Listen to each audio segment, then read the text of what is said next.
Ever wonder why a billionaire pays a lower tax rate than a school teacher? It's not because they're breaking the law, it's because they're playing a completely different game.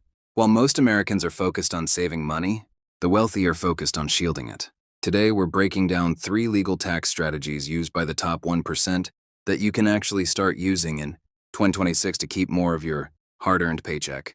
Let's dive in. Strategy 1, the HSA Stealth IRA. Most people think a health savings account is just for doctor visits. Wrong, it is secretly the most powerful investment vehicle in the US tax code. Why? It's the only account that is triple tax advantaged. You put money in tax-free. It grows tax-free. You take it out tax-free for medical expenses. The pro move. In 2026, the contribution limits have adjusted. If you pay for your medical bills out of pocket now and keep the receipts, you can let that HSA money compound in the S&P 500 for 20 years. Then, you can reimburse yourself decades later, tax-free.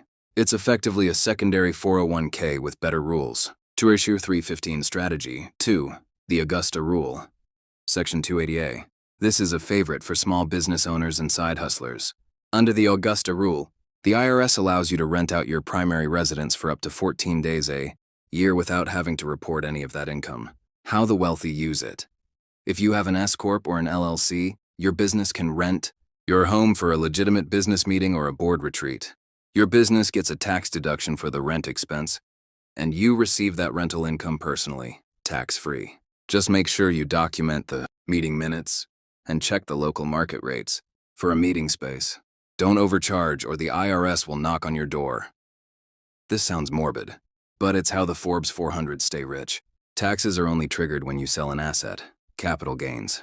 So the rich simply don't sell. Instead of selling their stocks to buy a Ferrari or a new house, they take out a S-block, a securities-backed line of credit. They borrow against their portfolio. Borrowing isn't income, so there's no tax. The interest rate is often lower than the capital gains tax. For this average viewer, this means using asset-based lending. Instead of liquidating your portfolio and hitting a massive tax bill, you use your assets as leverage. You stay invested, you keep growing, and Uncle Sam gets $0. The US tax code is 7,000 pages long. It's not designed to be fair. It's designed to incentivize certain behaviors. If you invest and run a business, the code is your best friend. If you found this helpful, hit the like button so the algorithm shows this to more people who are tired of overpaying the IRS. And subscribe for our next deep dive into 2026 wealth building strategies.